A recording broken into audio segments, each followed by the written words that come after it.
একঘেয়েমি চিকেন খেতে যখন দেখবে ভালো লাগছে না, তখন ঠিক এই পদ্ধতিতেই বানিয়ে নাও চিকেনের রেসিপি। আশা করি রেসিপিটি তোমাদের ভীষণই ভালো লাগবে। ভাত, রুটি, পরোটা, লুচি, ফ্রাইড রাইস, পোলাও সব কিছুর সাথেই খেতে পারবে। রেসিপিটি প্রথম থেকে শেষ পর্যন্ত দেখার অনুরোধ রইল। হ্যাপি উইথ গোপা কুকিং চ্যানেলের আরও একটি নতুন পর্বে জানাই তোমাদের সকলকে স্বাগত। আজকে তোমাদের সঙ্গে শেয়ার করব গাজর চিকেন। চিকেন তো আমরা একই রকমের খেয়ে থাকি, সবসময় একঘেয়েমি চিকেন খেতে ভালো লাগে না। সেই কারণে আজকে আমি সম্পূর্ণ নতুন পদ্ধতিতে বানাবো গাজর চিকেন। রেসিপিটি প্রথম থেকে শেষ পর্যন্ত দেখার অনুরোধ। গাজর চিকেন বানানোর জন্য প্রথমে এখানে আমি 3টে গাজর নিয়েছি। গাজর 3টে খোসাটা আগে প্রথমে ছাড়িয়ে নেব। আমি বটি দিয়ে ছাড়িয়ে নিচ্ছি। প্রথমে 3টে গাজরের খোসাটাকে ছাড়িয়ে নিই। 3টে গাজরের খোসাটা আমি ছাড়িয়ে নিয়েছি। এখানে আমি 3টে গাজর নিয়েছি, তার কারণ আমি 500 চিকেন করব, তো 500 চিকেনের জন্য 3টে গাজরই ঠিক আছে। এবারে গাজর 3টে আমি একটা গ্রেটারের সাহায্যে গ্রেট করে নেব। সমস্ত গাজরগুলো গ্রেট করে নেব। 3টে গাজরই কোরানো হয়ে গেছে।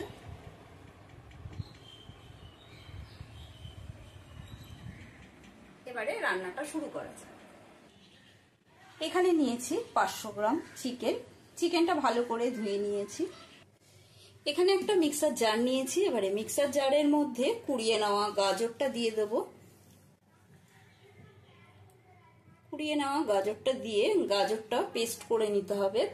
গাজরের সাথে দিয়ে দেব 7-8টা কাঁচা লঙ্কা। ঝালটা সবসময় নিজেদের পরিমাণ বুঝে ব্যবহার করবে। এর মধ্যে দিয়ে দেব সামান্য একটু জল। এবারে পেস্ট বানিয়ে নেব। গাজর আর কাঁচা লঙ্কা পেস্ট করে নেওয়া হয়ে গেছে। এবারে চিকেনের মধ্যে দিয়ে দেব পেস্ট করে নেওয়া গাজর, কাঁচা লঙ্কা। এবারে এর মধ্যে দিয়ে দেব আদা রসুনের পেস্ট। এখানে 8-10 কোয়া রসুন আছে আর 1 ইঞ্চি আদা। আদা রসুনের পেস্টটা দিয়ে দিলাম। দিয়ে দেব স্বাদ অনুসারে লবণ। দেব এর মধ্যে হলুদ গুঁড়ো আর দিয়ে দেব 1/2 চামচ জিরে গুঁড়ো। এবারে এর মধ্যে দেব আমি 50 গ্রাম মতো টক দই।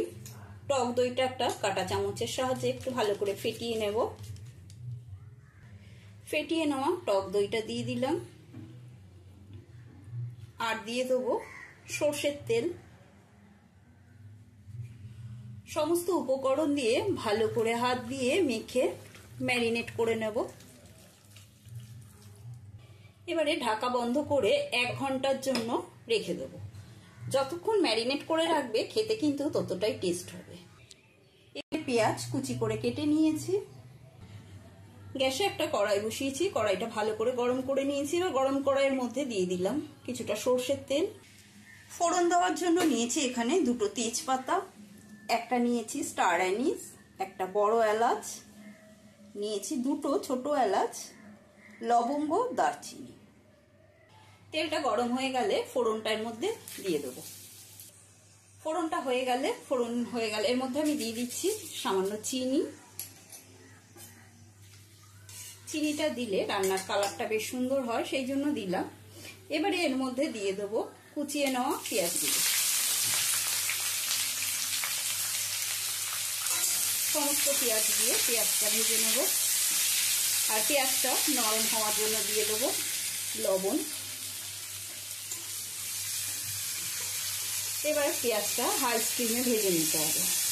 এবারে 1 ঘন্টা বাদে ঢাকনাটা সরিয়ে নিচ্ছি। ম্যারিনেট করা চিকেনটা দেখো আমি 1 ঘন্টা রেখেছি, তোমরা চাইলে তার থেকে বেশিও রাখতে পারো। পেঁয়াজটা একটু বেশি লাল লাল করে ভেজেছি। এবারে ভেজে রাখা পেঁয়াজের মধ্যে দিয়ে দিচ্ছি ম্যারিনেট করা চিকেনটা। ভালো করে নেড়ে নেব। চিকেনটা ভালো করে নেড়ে ছেড়ে নেব। ভালো করে নেড়ে ছেড়ে নেওয়ার পরে এবারে ঢাকাটা বন্ধ করে দেবো। আর এই চিকেন রান্নায় কোনো জলের ব্যবহার করব না, এর মধ্যে জলের ব্যবহার করলে কিন্তু খেতে একদমই ভালো লাগবে না, সেই জন্য আমি কোনো জলের ব্যবহার করব না। আর গ্যাসের স্টিমটা লো টু মিডিয়ামে রেখেছি, রেখে এবার ঢাকা বন্ধ করে কিছুক্ষণের জন্য রান্না হতে দেবো। মিনিট 5 বাদে ঢাকাটা সরিয়ে নিচ্ছি। দেখো চিকেনের কিন্তু নিজস্ব যে জলটা রয়েছে সেই নিজস্ব জল, আর তাছাড়া গাজর থেকেও কিছুটা জল বেরিয়েছে, সেই কারণেই এক্সট্রা কোনো জল আর দিতে হবে না। এই চিকেনের জলে সমস্ত কিছু চিকেন সেদ্ধ হয়ে যাবে। যদি নতুন বন্ধু হয়ে থাকো তবে ইউটিউব চ্যানেলটি সাবস্ক্রাইব করে নেওয়ার অনুরোধ রইল। পাশে থাকা বেল আইকনটা প্রেস করে দেবে, যাতে আমার রান্নার নিত্য নতুন নোটিফিকেশনগুলো সবার আগে তোমাদের মোবাইলে পৌঁছে যায়। আর যদি ফেসবুক থেকে দেখে থাকো তবে পেজটি ফলো করার অনুরোধ রইল। আবারও কিছুক্ষণের জন্য ঢাকাটা বন্ধ করে দেবো। এরকম মাঝে মাঝে ঢাকাটা বন্ধ করে মাঝে মাঝে একটু নেড়ে চেড়ে নিতে হবে। আবারও কিছুক্ষণ বাদে ঢাকাটা সরিয়ে নিচ্ছি।